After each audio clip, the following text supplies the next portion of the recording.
Hi friends, அஸ்ஸலாமு அலைக்கும். இன்றைக்கி நம்ம பார்க்க போகிறது செம்ம ஸ்பெஷலான தேங்காய் பால் கடல் பாசி எப்படி செய்யலாம் பார்க்கலாம் வாங்க. அதுக்கு தேவையான பொருட்கள்: கடல் பாசி, அரை முடி தேங்காய், 3 ஏலக்காய், நாட்டு சக்கரை, தண்ணி. கடல் பாசி எப்போவுமே செய்கிறதுக்கு முன்னாடி ஒரு அரை மணி நேரத்துலேருந்து 20 நிமிஷம் ஊற வச்சா தான் கடல் பாசி சீக்கிரம் வேகும், ஒரு மாதிரி திரியாக வராமல் இருக்கும். அதுக்கப்புறமா நமக்கு தேவையான தேங்காய் போட்டுக்கலாம். தேங்காய் நாங்கள் 8 கிராம் கடல் பாசி எடுத்துருக்கோம், அதனால அதுக்கேற்ற மாதிரி அரை முடி போட்டிருக்கோம். நீங்கள் அதுக்கு அதிகமாக போட்டிங்கன்னா தேங்காய் அதிகமாக விடணும்.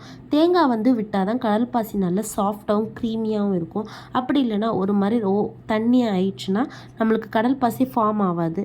நல்லா சாஃப்டாக தேங்காய் வரைச்சிட்டு நல்லா ஃபில்ட்ரு பண்ணி எடுத்துக்கலாம். க்ரீமியான மில்கை எடுத்துகிட்டு நம்ம கடல் பாசி காய்ச்சிக்கலாம். கடல் பாசி நல்லா அந்த லேயராக இல்லாமல் நல்லா தண்ணி ஆகிற வரைக்கும் நல்லா காய்ச்சிட்டு அதுக்கப்புறம் நமக்கு தேவையான அளவு ஸ்வீட் போட்டுக்கலாம். நாங்கள் எங்கள் வீட்டில் நாட்டு சக்கரை சாப்பிடுவாங்க, அதனால் நாட்டு சக்கரை போட்டுக்கிறேன். நீங்கள் ஒயிட் சுகர் போடணுனாலும் போட்டுக்கலாம். ஒயிட் சுகர் வேணுன்றவங்க ஒயிட் சுகர் போட்டுக்கலாம். நாட்டு சக்கரை நான் 5லேருந்து 6 ஸ்பூன் போட்டிருக்கேன். நீங்கள் உங்கள் ஸ்வீட்னஸ்க்கு ஏற்ற மாதிரி ஒயிட் சுகரோ இல்லை நாட்டு சக்கரையோ போட்டுக்கலாம். நாட்டு சக்கரை நல்லா கரைஞ்சி வந்ததுக்கப்புறம் நம்ம ஃபில்ட்ரு பண்ணி வச்சுருக்க தேங்காய் பாலை ஊற்றிடலாம். தேங்காய் பால் நல்லா கடல் பாசியும் நாட்டு சக்கரையோடு நல்லா கலந்து வர அளவுக்கு நல்லா மிக்ஸ் பண்ணிவிட்டு அதை நம்ம ஃபில்ட்ரு பண்ணி எடுத்துக்கலாம். ஏன் ஃபில்ட்ரு பண்ணுறோன்னா அதில் கடல் பாசியில் ஒரு மாதிரி லேயராக வரும். அதை நம்ம ஃபில்ட்ரு பண்ணி எடுத்துட்டோன்னா நம்ம சாப்பிட சொல்ல அது எதுவுமே கீழே ஸ்டோர் ஆகாது.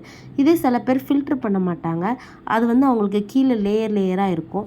நீங்கள் ஃபில்ட்ரு பண்ணி எடுத்துட்டிங்கன்னா நம்மளுக்கு ஒரு மாதிரி அந்த லேயராக இல்லாமல் எல்லாமே ஃபில்ட்ரு ஆகி வந்துடும். நாட்டு சக்கரை போடுறதுனால நம்ம ஃபில்ட்ரு பண்ணிக்கிறது நல்லது. அப்போ தான் அந்த டஸ்ட்டெல்லாம் போயிடும்.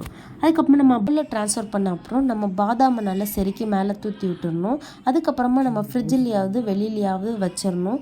வச்சதுக்கு 1 ஹவர் கழித்து நம்ம கட் பண்ணி சாப்பிட்டா நல்ல டேஸ்டான க்ரீமியான கடல் பாசி ரெடி ஆயிடும். நீங்கள் ட்ரை பண்ணி பார்த்து சொல்லுங்கள். தேங்க்யூ. சப்ஸ்கிரைப் பண்ணுங்கள்.